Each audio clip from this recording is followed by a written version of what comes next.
उनके एक बड़े भाई थे महेंद्र प्रसाद जी, जो पटना में पढ़ते थे, वो पीके घोष अकादमी में। तो उन्होंने वहाँ के 2 वर्ष पढ़ाई किया, इंटर 10 पास किया। उसके बाद वो कलकत्ता चले गए प्रेसिडेंसी कॉलेज में, वहाँ से BA किए, MA किए और लॉ का भी लिए। इलाहाबाद से उन्होंने PhD किया था, इसलिए डॉक्टर राजेंद्र प्रसाद कहलाए।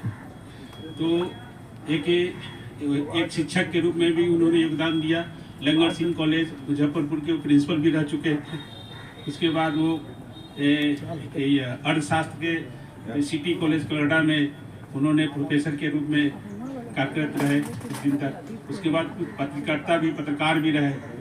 और उसके बाद वो गांधी जी के चंपारण आंदोलन से उनको देश की स्वतंत्रता दिलाने के लिए उन्होंने बहुत बड़े आंदोलन में उन्हें गांधी जी के सारे आंदोलन में, स्वतंत्रता आंदोलन में उन्होंने सहयोग दिया, भरपूर सहयोग दिया। और अपने चलती एडवोकेसी को उन्हें छोड़कर देश सेवा में लग गए। और उन्होंने 1942 में भारत छोड़ो आंदोलन में उनको गिरफ्तार किया गया। 3 साल की उनकी सजा हुई। 1945 में रिहा हुए। 1946 में टेम्पोररी जो गवर्नमेंट बनी थी उसमें वो कृषि और खाद्य मंत्री भी रह चुके थे। उसके बाद उन्होंने संविधान सभा के सदस्य भी रहे। उन्होंने संविधान बनाने में बहुत सभापति भी रहे और उन्होंने संविधान बनाने के लिए बहुत अपना जो कुशल बुद्धि था उन्होंने लगाया और एक अच्छा संविधान देश का मिला। दूसरी बात कि 26 जनवरी 1950 को संविधान लागू हुए और देश के प्रथम राष्ट्रपति 1950 से लेकर 1962 तक रहे। और 1962 में ही उनको देश रत्न की पुरस्कार मिला, उपाधि मिला। और उसके बाद वो उनकी मृत्यु 1963 में हो गई। उनकी एक संक्षिप्त जीवनी है।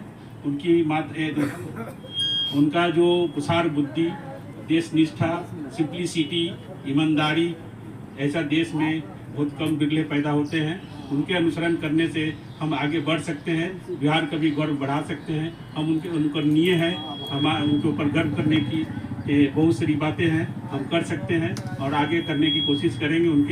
उनके बताए हुए राह पर आगे बढ़ने की कोशिश करेंगे। और वो एक अधिवक्ता भी थे, इसलिए आज हमने अधिवक्ता दिवस के रूप में मना रहे हैं। ये बड़ी बात है। एक कुशार बुद्धि वाले थे और बहुत विद्वान अधिवक्ता भी थे, इसीलिए हम लोगों को प्रेरणा स्रोत है। हम भी अधिवक्ता हैं, उनके बताए हुए मार्ग पर चलने की कोशिश करेंगे। अतः इसी चंद शब्दों के साथ आप लोगों ने जो समय दिया इसके लिए बहुत बहुत आभारी, धन्यवाद। और ये सभा समाप्त की जाती है। धन्यवाद। आज डॉक्टर राजेंद्र प्रसाद जी की जयंती इस बात के लिए नहीं मनाई जा रही है, हम लोग नहीं मना रहे हैं। उनका जन्मदिन ये अधिवक्ता थे, उन्होंने अपना जीवन, चलिए ना, कोई बात नहीं है, बांटिए ना सब। लेडीज को लीजिए पहले, इधर से जा रही है वो। उनकी जन्मदिन दिवस को अधिवक्ता दिवस के रूप में हम सभी बिहार भर में मनाते हैं। उनका मार्गदर्शन लेते हैं, उनसे प्रेरणा लेते हैं। रही बात उनका क्या जीवन था, ये अपने बिहार के सिवान जिला या भोपाल जिला के जीरादेई गांव से मध्यम वर्गीय परिवार से ये जन्मे थे। ये इतने ही काबिल थे, इतने ही बुद्धि के थे। हाँ मैम, अभी वो पहले बेंच पे दीजिए ना, पहले आगे में टेबल पर पहले दीजिए उधर। वो मैडम पनिशमेंट मिलेगा उन लोग को।